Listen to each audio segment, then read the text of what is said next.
đời này vui à ngang, đời lạ lắm mà ngang. Đừng bông trang đừng ban coi chừng ngang dép là đen. Đừng tùm lum tơ lưa, đừng lúc nắng rồi mưa.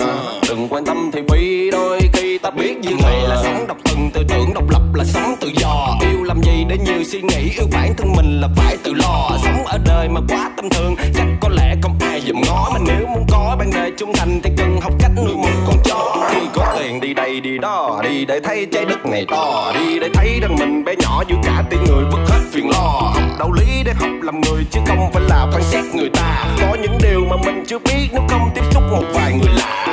Bạn à, tôi à, không chơi được thì bo xì bo. Không chơi được mà đi nói xấu à, chắc bởi vì bạn không bằng tôi. Nói như vậy có nhiều đứa nhột thì nhột, mình nhây thì nhây. Người thực tế là người sống thật, một là một mà hai là hai. Vô đời này vui à ngang, đời lạ lắm mà ngang. Đừng bông trang đừng ban coi chừng ngang dép là đèn.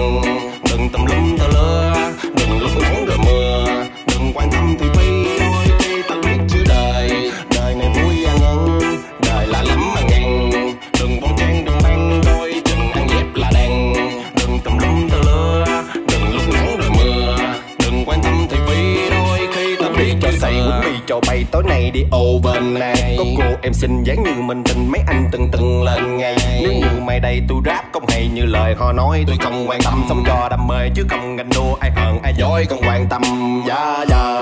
Thích hát thích ca nên hay bị bà má la. Nhạc của tôi vẫn đậm cái tối xưa đời nè ha bà. Thôi cứ vui lên đi, buồn làm chi tôi lâu là. Đen vô bao dối lòng sẽ bi qua bắt nhiều hậu thà. Nghe tôi rap là trúng tim, mấy đứa triết lý thường sống như tôi mà nó diễn tuồng thì đúng phim. Cuộc đời này có là bao, quan trọng mình sống làm sao. Nụ cười bằng 10 tan thuốc bổ, mấy thằng nổ thì cứ tự hào. Nó ra đi nào, sống cho ngày mai, sống cho riêng mình, sống cho tự do nên phải sống cho thân tình. Sống cho niềm vui, sống cho gia đình, sống cho bình yên, sống nhưng không quên đời. Đời này vui à ngang, đời lạ lắm mà ngang.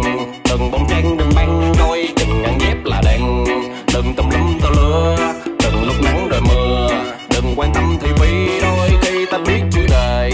Đời này vui à ngang, đời lạ lắm mà ngang. Đừng bông trang đừng ban coi chừng ngang dép là đèn. Đừng tùm lum tơ lưa, đừng lúc nắng rồi mưa. Đừng quan tâm thì bi, đôi khi ta biết dư thừa.